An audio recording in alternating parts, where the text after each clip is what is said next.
성도 여러분 안녕하세요. 귀하고 행복한 안식일입니다.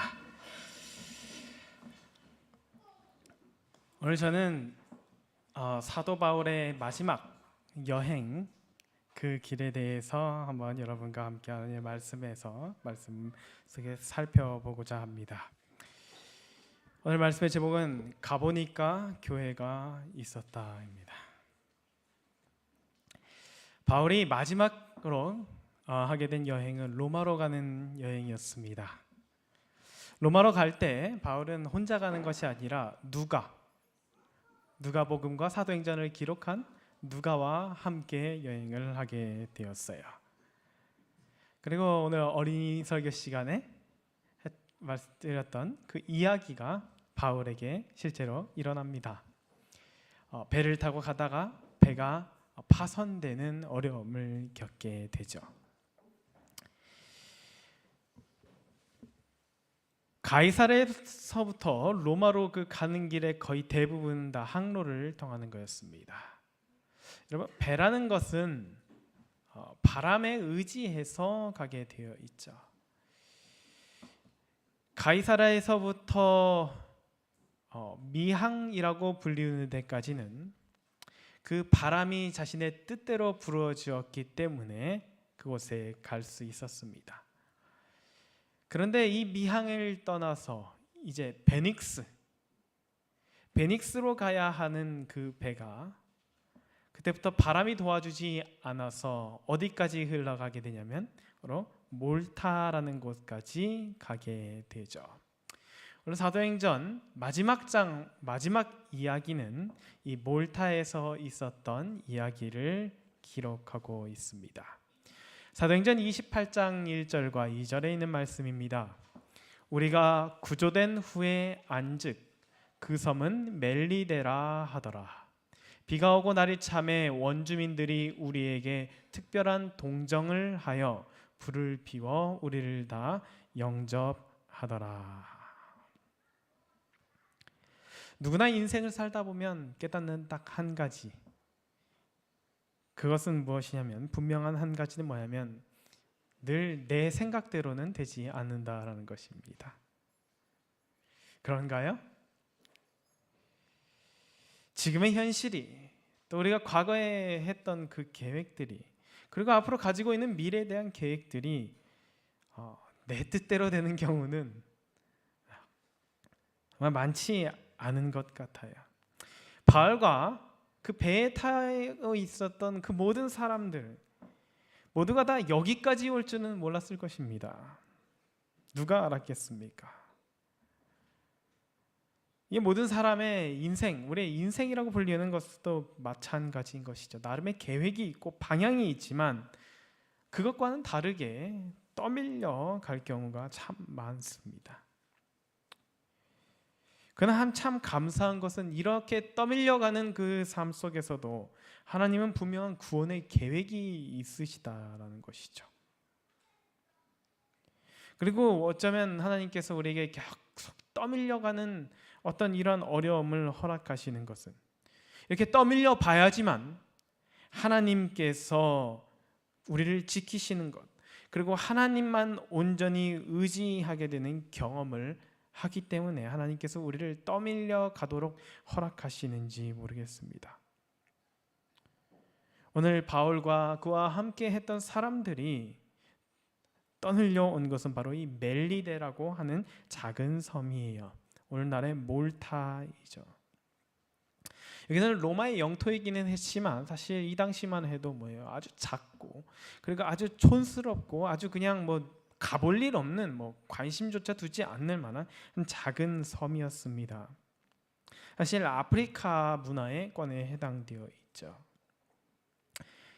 그 당시 사람들, 섬 주민, 그 당시에 이 로마 시민들이 이 멜리데 섬에 사는 주민들을 바라보는 시선을 누가는 이렇게 표현합니다. 원주민들. 여기서는 원주민들이라고 번역했지만 헬라 원어에 보면 바바리안이죠. 바바리안. 무슨 뜻이에요? 야만인들이라는 뜻입니다. 문명의 어떤 뭐랄까 문명의 혜택을 받지 못한 자들, 고도로 발병된 그 그리스 로마 문화의 영향을 받지 않는 저 촌스러운 섬나라 사람들, 그들의 보기에는 늘 그렇게 보아왔죠.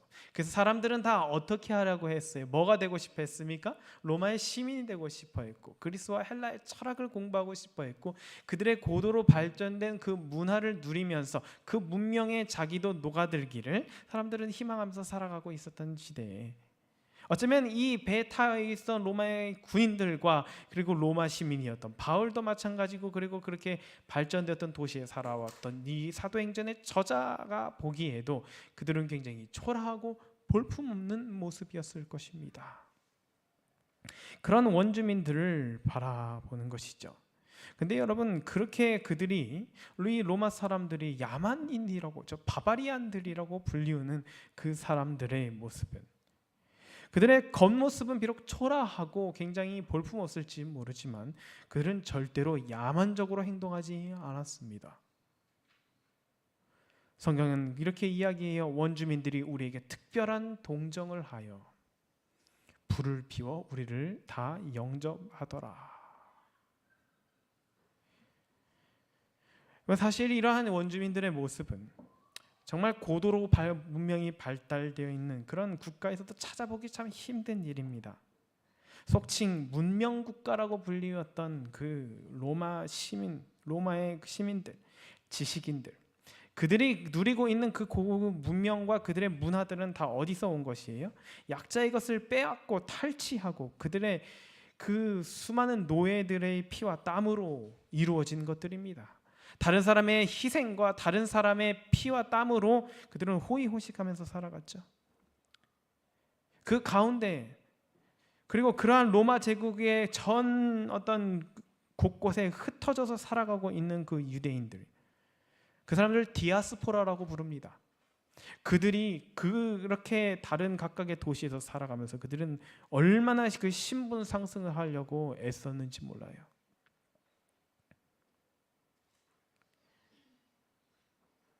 그 중에 대표적인 예가 고린도라는 도시에 살았던 유대인 그룹이었습니다. 고린도는 큰 항구 도시였어요. 거기는 운하가 있었습니다. 그래서 거기에서 자리 잡아서 거기에서 사회 경제적인 어떤 뭐라고 할까 주도적인 위치에 오르기 위해서 유대인들은 굉장히 애를 썼죠. 그래서 바울이 그곳에 복음을 전하러 갔을 때 그들은 가장 강한 핍박을 바울에게 가했습니다. 여러분, 이게 속이 말한 문명 사회 사람들이 살아가는 방식들이었어요. 뭐 오늘날로 표현하자면 선진국이죠. 잘 사는 나라 사람들, 많이 배운 사람들. 그런데 그들은 사실 어떻게 보면요, 하나님의 말씀, 그 성경의 관점으로 보면 문명 국가 사람들은 더 야만적으로 살아가고 있다는 것을 부정할 수 없을 것입니다. 문명 국가 시민이고 문명의 국가에 살아가고 있고 그 문명을 누리지만 사실 그들의 삶은 더 야만인과 뭐가 다를 것입니까? 남의 것을 빼앗고 그들을 짓밟고 그들의 것으로 나의 배를 채우는, 나의 속을 채우는 것이 당연하고 그것이 비일비재하게 일어나는 그것이 바로 진짜 야만 국가 아니겠습니까? 근데 반대로 그들이 야만인이라 부르면서 저 못 배운 사람들, 저 가난한 사람들, 저 배울 것 없고 저 볼품 없는 저 사람들, 근데 사실 그 사람들은 더 뭐예요? 그들이 더 어떻게 보면 더 배우고 더 교양 있는 사람들처럼 살아가고 있다는 사실은 정말 아이러니한 것이겠죠.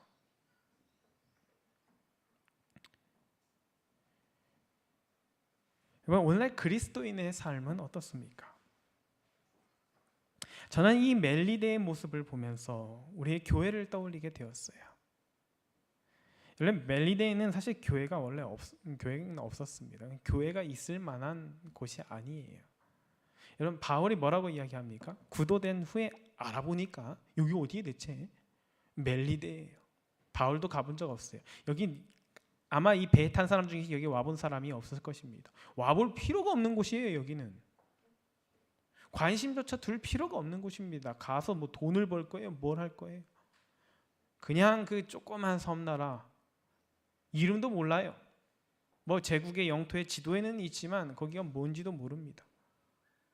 왜냐하면 자신들이 늘 거쳐가고 그 자신들이 중요하다고 생각했던 그 항구 도시들은 이렇게 촌스럽고 이렇게 볼품없는 것이 아니었기 때문이죠. 여러분, 그곳이 멜리데입니다. 근데 그 멜리데 교회도 없어요. 복음이 전해지지도 않았습니다. 사도 바울도 가보지 못했던 그곳이죠. 그런데 그 교회, 그 멜리데는 이상하게 되게 교회 같아요. 여러분, 되게 아이러니하지 않습니까? 그 하나님을 믿는다고 하는 사람들이 또 그냥 택하심 받았다는 민족이 막 세상의 문명 국가에서 살아남기 위하여 아둥바둥하면서 자신들이 당했던 것처럼 그것을 똑같이 다른 사람들에게 갚아주면서 신분 상승을 꾀하고 있는 그 시기에 그들은 전혀 거들떠보지도 않던 그 사람들이 더 누구 같아요? 더 예수님 같이 살아가고 있다라는 것이죠. 물론 멜리데는 당연히 이교도들의 땅이었습니다.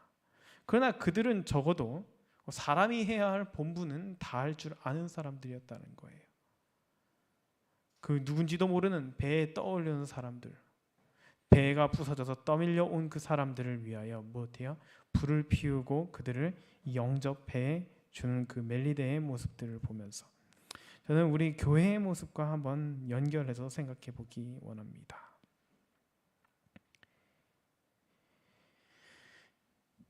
여러분, 교회는 멜리데 같은 곳이에요. 여러분, 모든 사람, 이 세상의 모든 사람은 태어나서 나는 하나님의 종으로 살 거야 라고 결심하면서 응애하는 아기는 아무도 없습니다. 그렇죠? 여러분, 어떻게 보면 우리의 모든 인생들은 다 떠밀려 내려가는 인생과도 같아요. 우리가 지금 이 자리에 있지만, 우리가 지금 하는 주님을 믿고 있지만 다 하나님께서 우리 인생에서 허락하신 그 풍랑들에 휩쓸려서 우리는 조금씩 떠밀려 내려갑니다.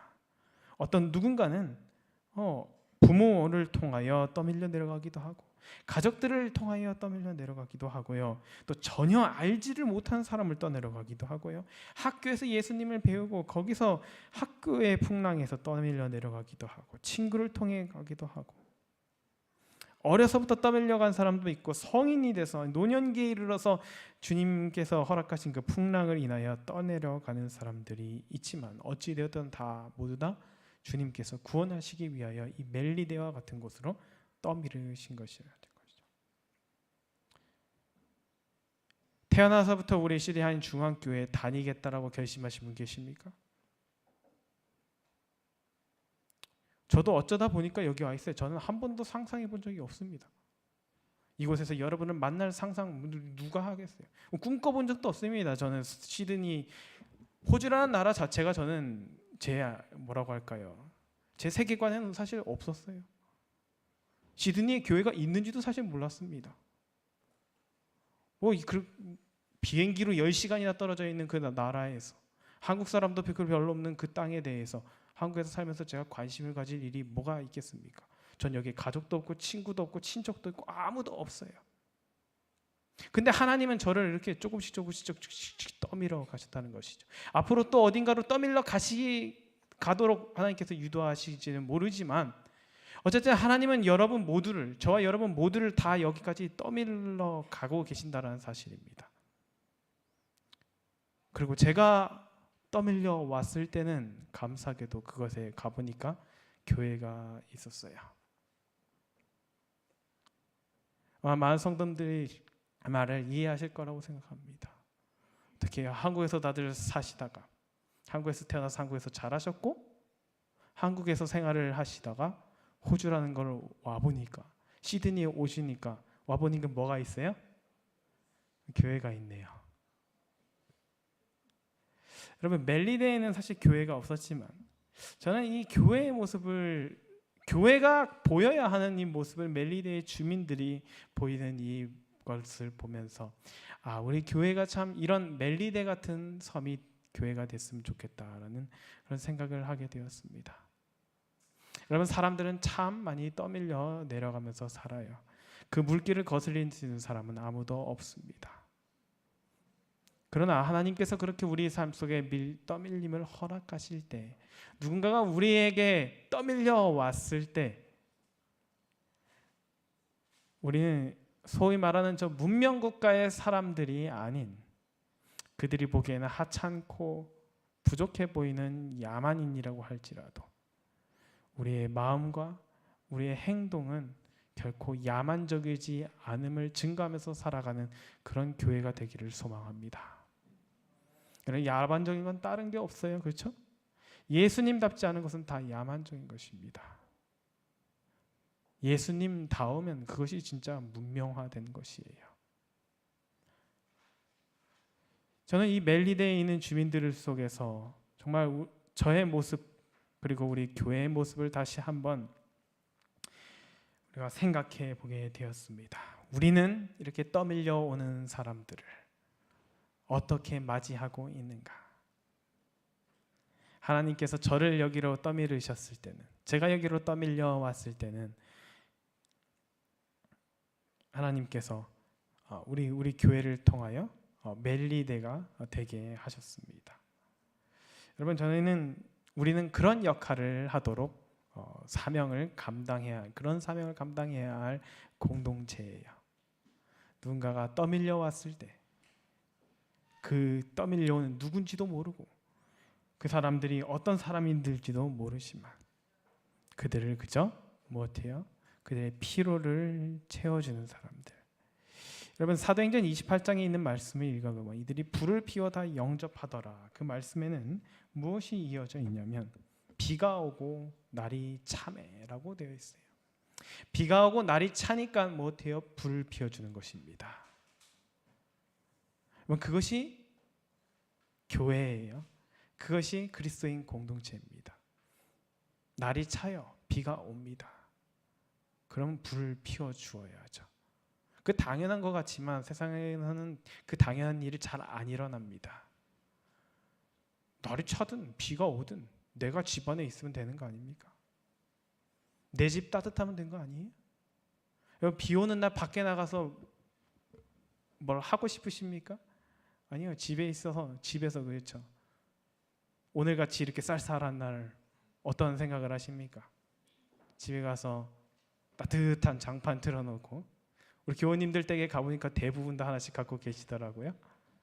거실에 따뜻한 장판 틀어놓고 거기에 이불 속에 쏙 들어가서 시간을 보내고 싶은 게 사람 마음 아닙니까? 근데 멜리데 사람들의 그 모습을 보면 비가 오고 날이 차니까 어떻게 해요? 그들을 위하여 불을 피워주는 것입니다. 여러분, 정말 그 단순한 그 삶의 그 원칙들이 구현되지 않은 것이 하나님의 나라의 오랫동안의 모습이었어요. 그래서 예수님께서는 어쩔 수 없이 그들을 어떻게 해요? 하나님께서는 그들에게서 떠나실 수밖에 없었습니다. 그러나 오늘 예수님에 대해서는 어쩌면 한 번도 들어본 적 없는 그 사람들의 모습 속에서 교회가 해야 할 모습들을 발견하게 되는 것을 보면서 그래요. 여러분, 우리 교회가 교회인 거 모르는 사람은 없습니다. 지나가면서 다 알 수 있어요. 간판에도 써져 있고 교회 벽면에도 써져 있습니다. 그런데 건물이 교회라고 해서 다 같은 교회는 아니라라는 것이죠. 그것이 오늘 우리가 이 멜리데 주민들을 통하여 한번 우리 스스로 돌아보게 되는 우리의 모습이라고 하는 것입니다. 벌써 이제 곧 한 달 정도 남았네요. 우리 교회 33번째 생일이. 하나님께서 우리 교회에게 하나님의 귀한 영혼들을 계속해서 떠밀어 보내신 지 벌써 33년이 되어가고 있습니다. 이 33년이 그리고 또 이것이 더해질 때마다 우리가 정말 이 멜리데처럼 추운 사람에게는 불을 피워주고 비가 내리면 비를 피하게 해줄 수 있는 따뜻한 교회가 되기를 소망합니다. 역시 하나님께서 그 사도 바울에게 마지막으로 경험하게 하셨던 경험이에요. 여러분, 살다 보면 참 만남에서 오는 실망을 경험할 때가 종종 있습니다. 그렇죠?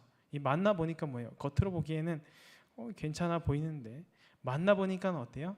아, 내 스타일 아니고, 그렇죠? 만나 보니까 나랑 잘 안 맞아요. 여러분께서 저를 보시면서 그런 생각하실 수 있어요. 좀 만나 보니까 목사인데 만나 보니까 목사가 아닌 것 같고, 장로인데 만나 보니까 장로가 아닌 것 같고, 집사인데 만나 보니까 집사가 아닌 것 같고, 교인인데 만나 보니까 교인이 아닌 것 같고, 혹시 그런 모습이 우리 가운데 있다면 얼마나 안타깝겠습니까? 여러분, 세상에서 교회란 참 멜리데 같은 존재가 될 수밖에 없어요. 있는지 없는지, 사람들이 거기에 있는지 없는지도 몰라요. 그냥 밖에 나가 보십시오. 우리 교회 이름을 한번 대보세요. 제7일 안식 예수 재림교회, 안식교회, 제7일 교회, 재림교회, 온갖 이름들을, 여러 가지 이름들을 나름 축소해서 별칭을 부르면서 들어본 것 같기도 하고 안 들어본 것 같기도 하고. 그래서 36 들어보셨어요? 36 뒤에 아시죠? 그러면 거기가 거기예요, 이렇게 이야기하는. 어쩌면 그게 멜리데 같은 어떤 존재 아닐까요? 있긴 존재하긴 하지만 사실 그 존재가 희미해 보이는 듯한.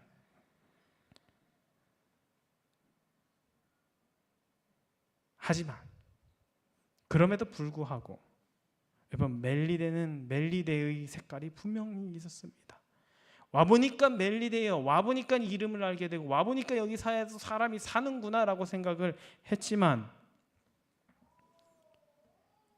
여러분, 그들이 느꼈던 것은 정말 그들의 따뜻한 마음이었을 것입니다.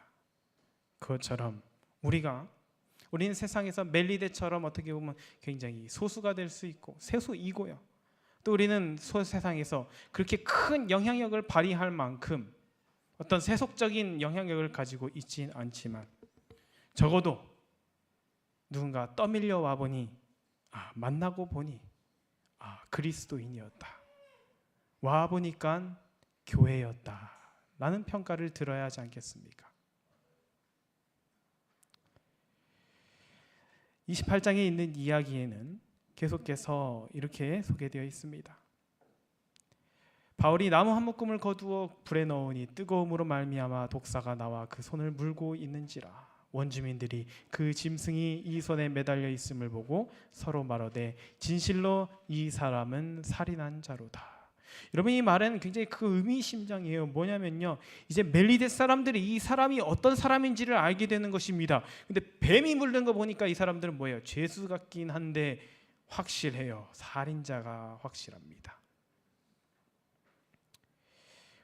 그런데 이렇게 뱀에 물린 바울이 어때요?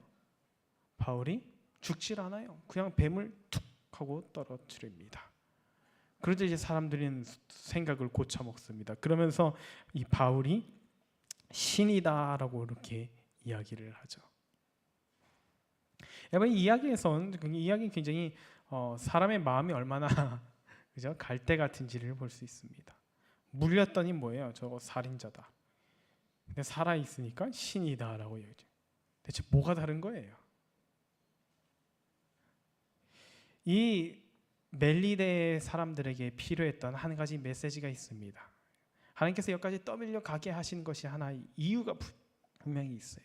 이 사람들이 이렇게 정말 교회는 아니었지만 교회 같은 아름다운 모습과 그들의 어떤 전통을 가지고 있었지만 그들에게도 꼭 필요한 한 가지가 있었는데, 그것은 무엇이었냐면 사도행전 28장에서 이어지는 이야기 속에서 우리는 것을 확인할 수 있습니다. 그 섬에서 가장 높은 사람 보블리오라는 사람이 있었어요. 그 사람이 바울과 일행들을 환대해 주었습니다. 그런데 그 집에 가장 큰 근심이 있었어요. 그것은 무엇이냐면 그의 부친이 죽을 병에 걸려 있는 것입니다. 그때 바울이 안수하고 기도하여 그를 치유해 주죠. 그러면 하나님께서 이렇게 멜리데에 가게 하신 이유는 단지 이 한 사람, 물론 이 사람을 치유하시기 위함도 있지만 이 멜리데에도 복음을 전하기 원하셨어요. 근데 아마 언어도 잘 통하지 않았을 것입니다. 지금 본토에서 온 사람들은 그리스어를 사용한 사람들이에요. 근데 이 멜리데는 페니케어라고 해서 아프리카 쪽의 언어를 사용한 사람들입니다. 바울이 백날 설교를 해도 알아들을 수 있는 어떤 그런 형편이 아니에요. 이 사람들이 글을 뭐 학교를 다녔을까요? 아니요. 그러니까 하나님께서는 어쩔 수 없이 그들의 이 바울의 선교 봉사를 통하여, 치료 봉사를 통하여 그들에게 복음을 전하셨어야 했는데, 그들이 이게 하나님께서 가장 해주고 싶었던 이야기는 무엇이냐면, 하나님은 어떤 분이신가를 그들에게 소개해주고 싶으셨던 것입니다. 이 당시에 모든 이교도들이 가지고 있었던 공통적인 신관이라고 하죠. 신에 대한 그 관념은 무엇이었냐면, 신을 분노하게 하면 무엇해요? 신이 저주한다라는 것이에요. 그러니까 뱀에 물렸다는 것은 뭐예요? 아주 신이 분노할 만한 일을 했다라는 것이죠. 지금 이 보블리의 부친이 병에 걸려 죽었습니다. 그러면 적어도 이 사람은 무엇한 거예요? 신의 분노를 산 사람입니다. 그래서 그들은 늘 못해요. 신이 벌 주고 무섭고 우리를 혼내는 존재로 늘 그렇게 생각해 왔죠. 그런데 바울은 가서 못 해줍니까? 예수님의 이름으로 그를 치유해 주는 것이죠. 어쩌면 이 멜리데 사람들은 그 역사 속에서 처음으로 자신들을 보살피고 그들을 치유하고 구원하는 신을 마주하게 되었을 것입니다. 하나님께서는 그 보블리오의 부친을 탓하지 않으셨어요. 그가 무슨 일을 했는지는 모르겠습니다. 어떤 삶을 살아왔는지는 모르겠어요. 그러나 어쨌든 그들은 다 그것이 신의 저주라고 생각하고 있었겠죠. 그러나 하나님은 그들을 그렇게 대우하지 않으심을 바울을 통하여 보여주셨습니다. 저는 분명 확실합니다. 이때 이 바울이 멜리데에서 3개월이라는 시간을 보냈어요. 아마 거기는 교회가 세워졌을 것이고 그 성의 많은 주민들이 그리스도인이 되었을 것입니다. 이제 말씀을 정리하면서, 여러분, 이 멜리데에서 일어났던 이 놀라운 일들은 하나님께서 그들을 구원하시기 위함이었고, 그러나 하나님께서 그 구원의 역사를 통하여 우리에게 또다시 소개해주고 싶은 것은 우리는 멜리데 같은 존재가 되어야 한다라는 것, 그리고 그 멜리데에 떠밀려온 사람들에게 전해줄 메시지는 어떤 것이냐면, 멜리데에 이미 온 사람들에게 알려줘야 할 메시지는 무엇이냐면 하나님은 사랑이시다라는 것을 보여주는 것이라는 것이죠. 그 단순한 진리들을 증거하지 못하여서 이스라엘 백성들은 자신들의 귀한 그 특권을 잃어버리게 된 것입니다. 여러분, 세상은 이탈리아 같은 멋진 그런 땅들을 꿈꿉니다. 로마 같은 대단한 도시들을 꿈꾸며 살아갑니다. 하지만 교회는 늘 멜리데 같은 존재가 되어야 합니다. 세상에서 있는 듯 없는 듯 많고 미미한 존재일지는 모르지만 그 섬에 도착해 보니 그 섬에는 누가 있어야 해요? 그 섬에는 그리스도인이 있어야 하고 그 섬은 교회가 되어야 한다라는 것입니다. 가보니까 교회가 있었습니다. 적어도 바울 이후에 도착한 모든 사람들은 그것을 보았겠죠.